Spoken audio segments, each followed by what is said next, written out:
You are not concerned with this slightly weaker forecast. I think if you looked up sandbag special in the dictionary, you'd see Amazon's ticker. Because look, the actual quarter beat on AWS, strength on advertising, and I think on the retail side, they have massive momentum into 2025. I think, look, now, just even take a step back from Mag 7, these CapEx and all these numbers, I think you even feel more bullish about the AI revolution when we talk about the AI better entry party. point? Just because of what's happened in terms of CapEx. I mean, go back to DeepSeek even, a week and a half ago. Now look at these numbers. I mean, they're doubling down in terms of spending. And I think it continues to really be now the second, third stages of this AI revolution playing out. If we want to go, I want to go to AWS for a second though, because if you back out FX, they grew at 19%. That just hit estimates. They missed on revenue on that estimate by a hair.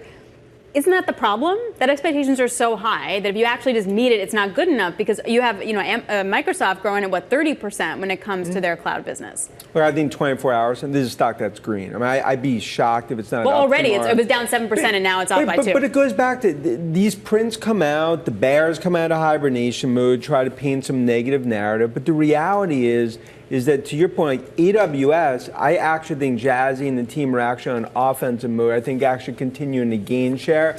Look, Google clearly had a little softer on the cloud side. Microsoft was more of a capacity issue. But I think what this really shows is more and more companies are heading down this path because of AI. We are in a fourth industrial revolution. And you're starting to now see, of course, the messy of AI, Palantir and others, you're seeing it spread to the rest of tech. You called it a sandbag special. I mean, all the guidance that we got from the other Mag 7 names, Nvidia, of course, has yet to report in about 3 weeks.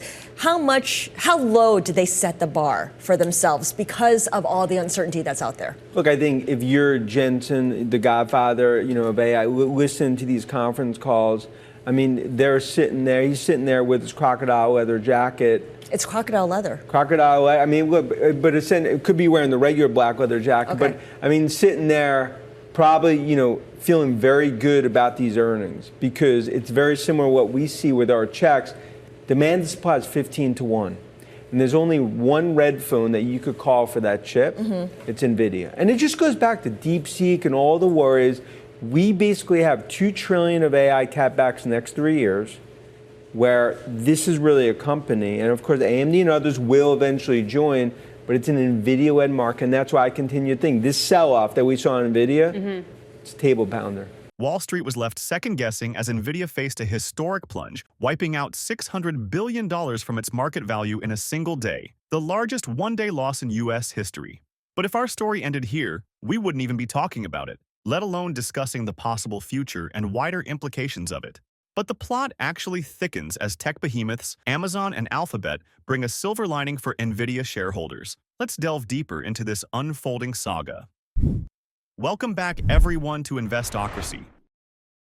So when you take a look at what earnings estimates, say for the Mag 7, they're still growing 18%, but they are coming down from their peak. And do you feel like that is reflected in valuations right now, the slowing growth? But I view it more as just a digestion period before. So it doesn't keep slowing. It's just like it's going to come back. It's like a U-shape. It's a U-shape. It's a great point because a lot of it is really capacity.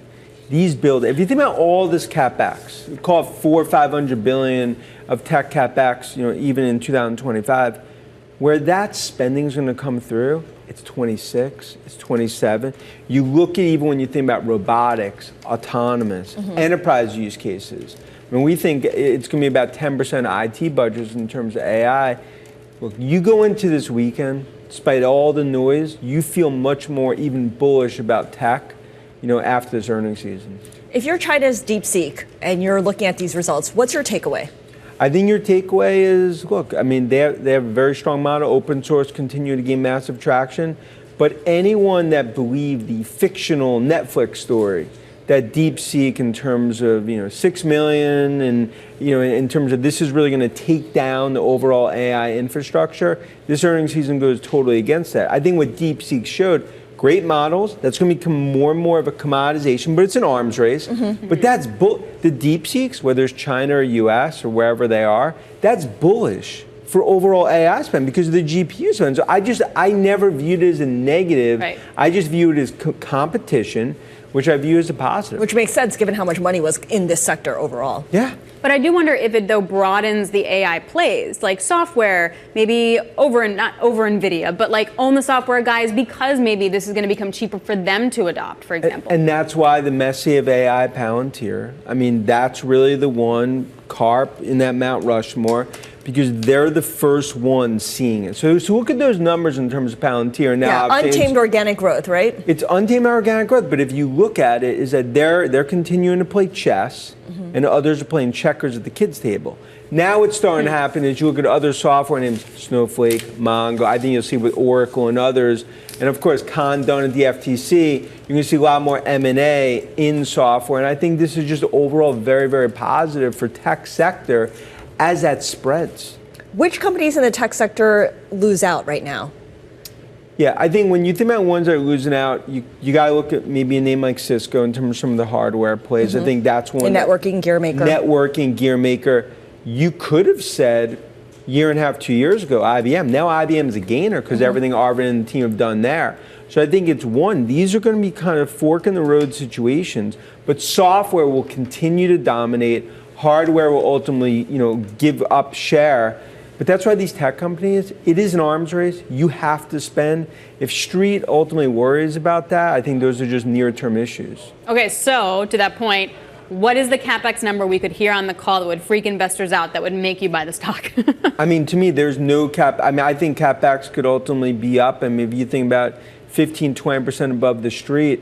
But if you look at what you want to see them do that, because Jassy and the team, ultimately from a CapEx perspective, if they had a lighter CapEx, what does that show? That shows everyone else is going to be spending massive amounts and they're not. So the CapEx shows conviction. It shows conviction, it shows determination, it shows AI, because the last thing you want in this AI party, it's 10 p.m., it was 9 p.m., you don't want them behind the velvet ropes being like, hey, let us in with Palantir, Carp, Jensen, everyone else. You want them in that AI party on the dance floor. Flipping the narrative, cost reductions in AI model development could expand NVIDIA's market as more companies may plunge into AI product creation. This optimism is echoed by major players like Amazon and Alphabet. Recent reports detail their aggressive plans to bolster AI infrastructure expenditures, forecasting significant capital hikes in 2025 compared to 2024. But before going on with the video, are you into cryptocurrency?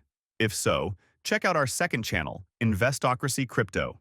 We bring you breaking news, expert analysis, and the latest trends in the fast-moving world of digital assets.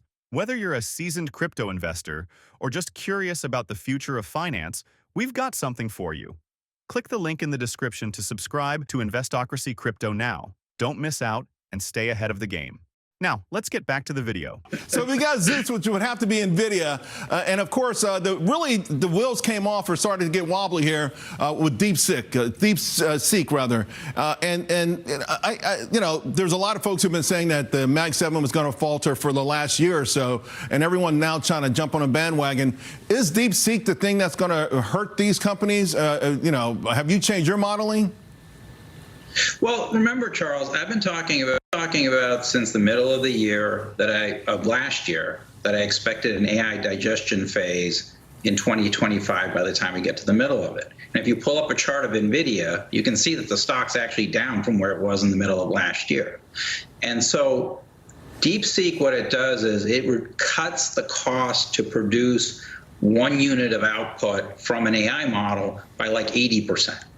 And I think that's part of the reason you're seeing companies like Microsoft or Google missing their revenue forecasts. Now, what everybody's latching onto today, which is why you're seeing whether it's Nvidia or the other AI-related names up, is that despite these companies missing, like Google today, they're taking up their CapEx forecasts. Right. Well, that can only continue for so long. At a certain point, you're going to want to see revenues being generated. And right now, your viewers should ask themselves, how many of them are using AI on a PC or on a smartphone? If they're not, then you have an issue, because that's ultimately where all of this CapEx has to show up in terms of us adopting it. And it's much like after the internet, where you went through this digestion phase for 2.5 years, NASDAQ went down 78%, and it was an absolute crushing, even though the internet was continuing to grow. So for NVIDIA, the short version is CapEx digestion phase this year. I think by the end of the decade, the revenues will double again from where they are today on a quarterly basis.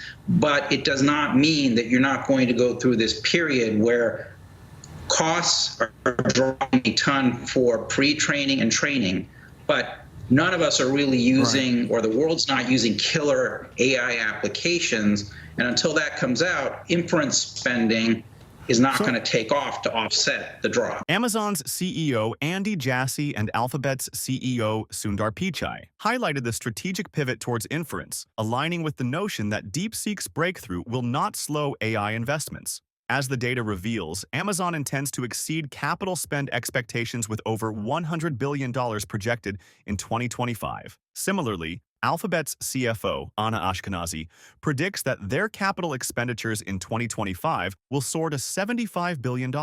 But before going any further, if you made it this far into the video, thank you. These videos take a lot of effort and time to make, so if you enjoyed them, please hit the like button and subscribe to the channel. This goes a long way in helping us grow. That said, back to the video. Okay, listen, it's great, but it can't go on. It's almost over. The next phase of AI moves past the chips, past the picks and shovels, and it's time to start looking for names that are doing well with the AI technology, like a Meta.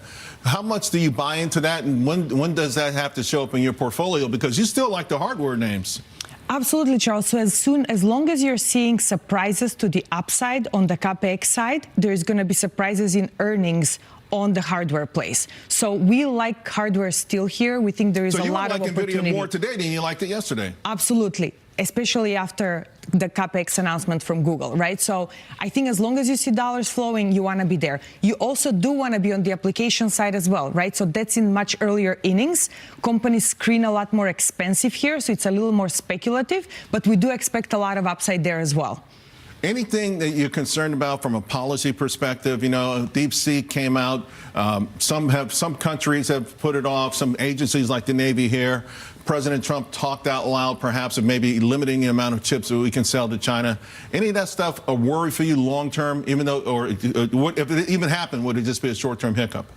Well, I think right now we're viewing it more as a short-term hiccup. However, depending on how the U.S. positions itself in the long run, it could have long-term implications as well. So I do think Nvidia being restricted from the Chinese market long-term, that is a problem and limits the upside opportunity for Nvidia. However, we still have a long way to go from here. Long way to go. Hang in there. Armed with the backing of Amazon and Alphabet's increasing investments, Nvidia could leverage the AI revolution, turning the tables on recent shocks. Nvidia's current stock position, despite its rocky recent past, might attract investors eyeing substantial growth prospects as AI becomes more pervasive. But what do you think? Share your thoughts. Finally, if you would like to know what companies like Nvidia have been up to these past few days, go ahead and click on the next video on your screen. See you there.